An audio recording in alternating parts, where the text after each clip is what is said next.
Did you know that Yellowstone once faced an environmental collapse because it lost its wolves? Well, it didn't lose its wolves. After wolves were hunted to extinction in the park by the 1920s, there was no leadership among the wildlife, and even the landscape began to suffer. With no wolves to keep them in check, elk populations boomed. They ate everything in sight, especially young trees near riverbanks, which meant fewer trees, fewer birds, and even fewer beavers. Even rivers started to change their course because plants holding the banks in place were gone. Fast forward to 1995, scientists brought back wolves, and that's when things got interesting. Suddenly, elk populations weren't just lounging around on their cell phones anymore. They were on the move in an effort to not be eaten by wolves.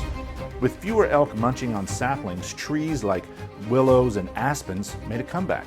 And with trees came beavers, those little ecosystem engineers that build dams and create habitats for fish, birds, and other wildlife. Even the riverbanks stabilized thanks to all those growing plants holding the soil together. This whole process is called trophic cascade, where one species, like wolves, affects every other part of the ecosystem. But here's where it gets really cool. Wolves didn't just change the landscape, they changed how humans think about predators. For years, wolves had a bad reputation. Fairy tales made them into villains. People feared they'd wipe out livestock or even other wildlife. In reality, wolves are more like nature's project manager. They mostly hunt the weak and sick, keeping prey populations healthier.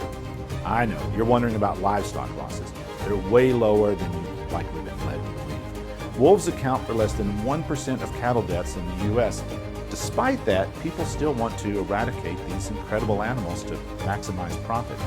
The fact is, wolves are better for the planet than humans are, and it's not even close. Today, Yellowstone's recovery is proof that predators aren't villains, they're vital. They don't just hunt, they help shape entire ecosystems. What do you think?